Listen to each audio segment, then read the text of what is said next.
It was supposed to be the kind of night we would laugh about later. A dare at midnight, 5 of us crammed into the old tower's elevator, itching for a thrill. The lights in the lobby flickered blue over peeling wallpaper, shadows pooling in the corners. We snickered as Kev jammed the buttons, expecting a jump scare, or maybe the elevator to sputter out. But the floor indicators were wrong. Instead of numbers, strange symbols glowed cold and unfamiliar. I tried to laugh it off, but a pit opened up in my stomach. There is something about places designed for people suddenly turning foreign that speaks to a different kind of fear. The doors slid shut with a heavy clang, muffling the world outside. There were no buttons I recognized, just odd runes and a chilling negative number, 4.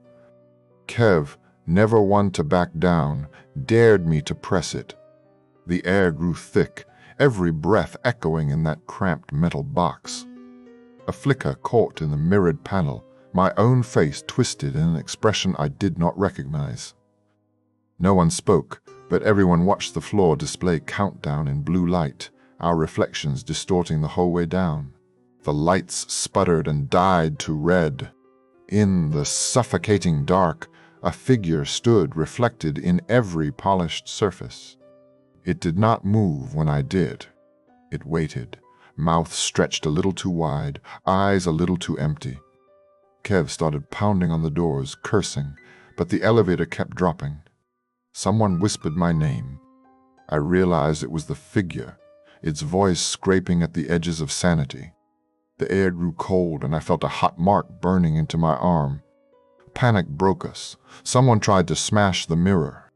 That is when the elevator lurched, and the thing inside the reflection grinned, stepping out into the blood-red gloom. It was chaos.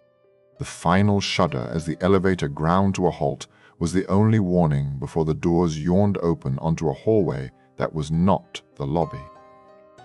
I stumbled out, blinking into flickering blue light, alone. The others were gone, the air still heavy with their screens. I ran, desperate, the elevator's doors closing slowly behind me like jaws.